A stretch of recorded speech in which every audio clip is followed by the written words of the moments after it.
Dawn Brancheau. The name resonates with both triumph and tragedy, a stark reminder of the complex relationship between humans and the ocean's most awe-inspiring predators. Her story is one of unwavering dedication, a relentless pursuit of a dream that began with a childhood visit to SeaWorld. It's a story that highlights the alluring, yet often perilous, world of marine mammal training. From that moment on, there was no other path for Dawn. While her peers dreamed of dolls and playgrounds, Dawn envisioned herself in a wetsuit, standing alongside these magnificent creatures, understanding them, communicating with them, sharing their world. This wasn't a passing fancy. It was a deeply ingrained passion, a calling that fueled her every action. School projects became opportunities to delve into the intricate lives of orcas. Family vacations centered around marine ecosystems. Every spare moment was devoted to learning everything she could about these apex predators. This single-minded focus eventually led her to her dream destination, SeaWorld.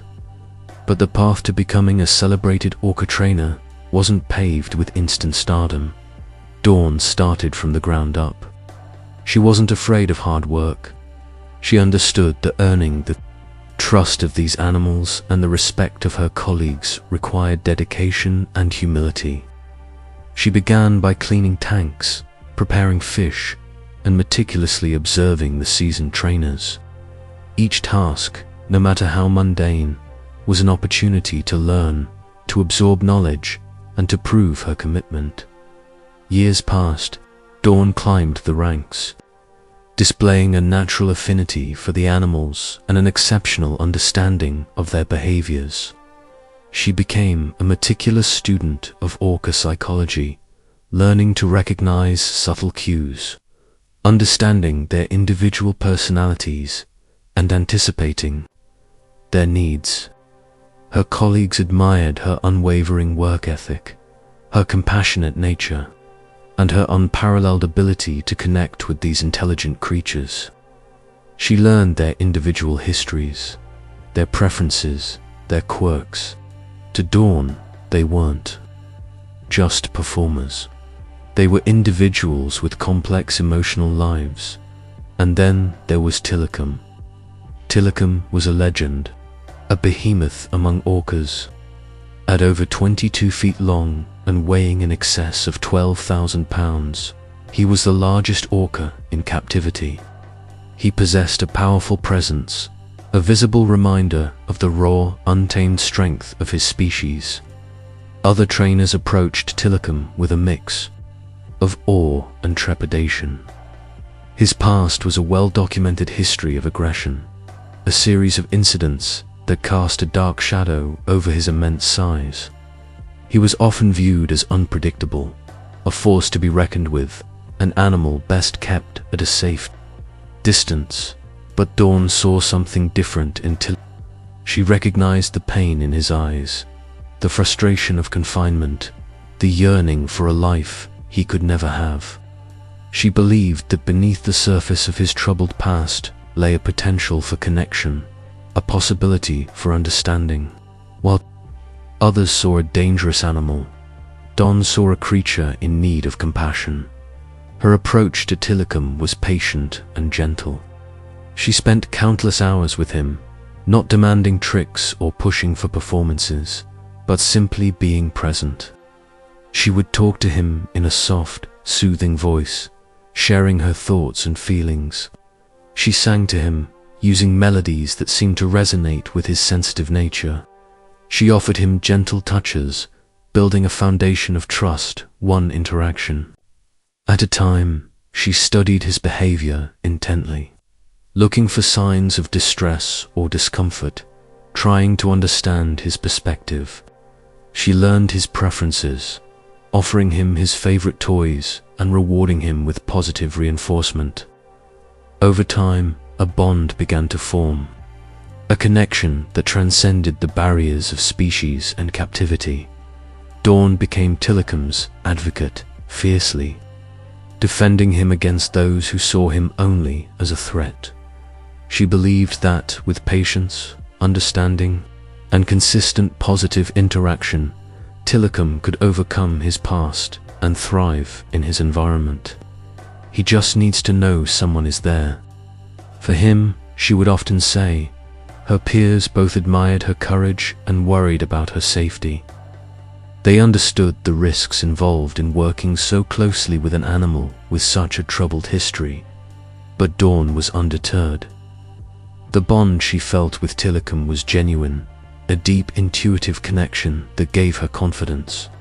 She believed that their relationship was built on mutual respect and understanding, an anchor in the chaotic world of a captive giant.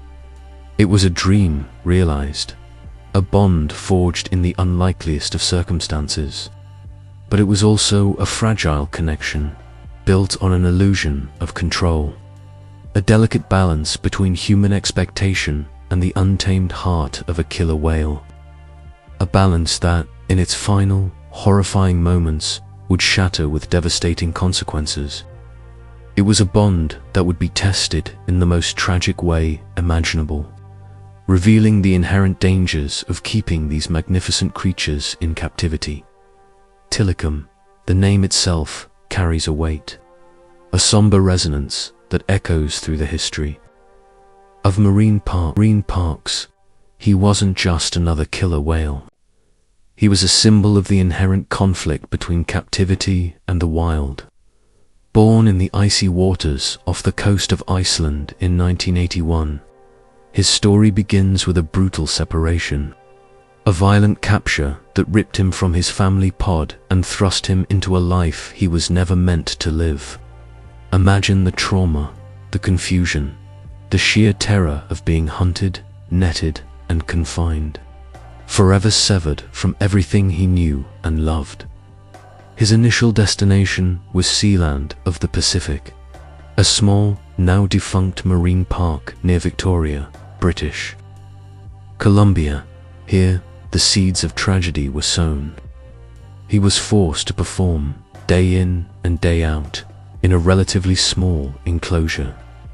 Crucially, he was often bullied and dominated by the park's two senior female orcas, Haida II and Nootka IV.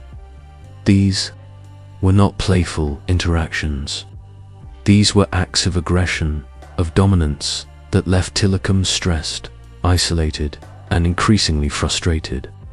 They would rake him with their teeth, confining him to the medical pool a lot of the time. Picture the scene: a massive, powerful animal, confined, subjugated, and forced to endure constant harassment. It was a recipe for disaster, and disaster struck in 1991. A young part-time trainer named Kelty Byrne, a marine biology student, tragically slipped and fell into the pool after a show. The details are horrific. Tilikum, along with Haida II and Nootka IV, seized her. They weren't playing. Fueled by a combination of stress, pent-up aggression, and perhaps even a confused instinct, they dragged her around the pool, preventing her from surfacing. The other trainers watched in horror, utterly helpless, as Kelty drowned. Her body was held underwater for hours, the orcas refusing to release her. The event was hushed up as best they could, and deemed an accident. Kelty was just 21 years old. This incident alone should have served as a clear and unequivocal warning. It should have been the catalyst for a complete re-evaluation of the ethics of keeping orcas in captivity, but it wasn't. Sealand of the Pacific, facing intense public scrutiny and legal pressure, eventually closed down. But Tilikum, the central figure in this tragic event, wasn't released. He was sold to SeaWorld in Orlando, Florida. It's hard to fathom the mindset that led to this decision. An animal directly implicated in a human death, deemed too dangerous for one park, was then transferred to a larger, more prominent facility. It was a gamble, A calculated risk based on the perceived value of a single animal, ignoring the very real danger he posed. At SeaWorld, Tilikum's life took on a new, albeit equally troubling, dimension. He became a breeding machine, a highly sought-after source of orca offspring. His sperm was used to artificially inseminate numerous female orcas, contributing to a significant portion of SeaWorld's captive population. He was a valuable asset, a commodity, but he remained a troubled animal. His enclosure was larger, yes, but it was still a far cry from the vast ocean he was born to inhabit. He still had to perform, still had to interact with trainers, still had to endure the artificiality of his existence. And the incidents continued. In 1999, a man named Daniel Dukes snuck into SeaWorld after hours.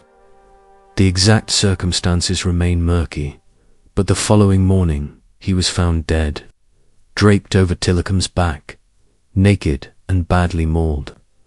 SeaWorld claimed it was a drowning, that Dukes had perhaps suffered a heart attack and fallen into the pool.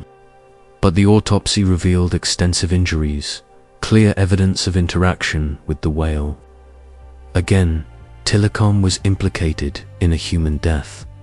These weren't isolated incidents. These were patterns, red flags that were consistently ignored or downplayed. The inherent dangers of keeping a wild, powerful animal in captivity were laid bare, time and time again, yet the show went on. Why? Because Tilikum was profitable. He was a star attraction, a breeding bull, a source of revenue. The potential risks were simply outweighed by the perceived financial benefits. Internal memos and trainer accounts, many of which came to light after Brancheau's death, paint a disturbing picture of a park that prioritized performance over safety. There were whispers of Tilikum's possessive behavior, his refusal to release objects, his occasional aggression. There were near misses, close calls that were brushed aside as orca mood swings. The Dine with Shamu show, where trainers interacted closely with the whales in a partially submerged environment, became a point of contention. It was a violation of previous safety protocols, a risky gamble that was justified in the name of entertainment.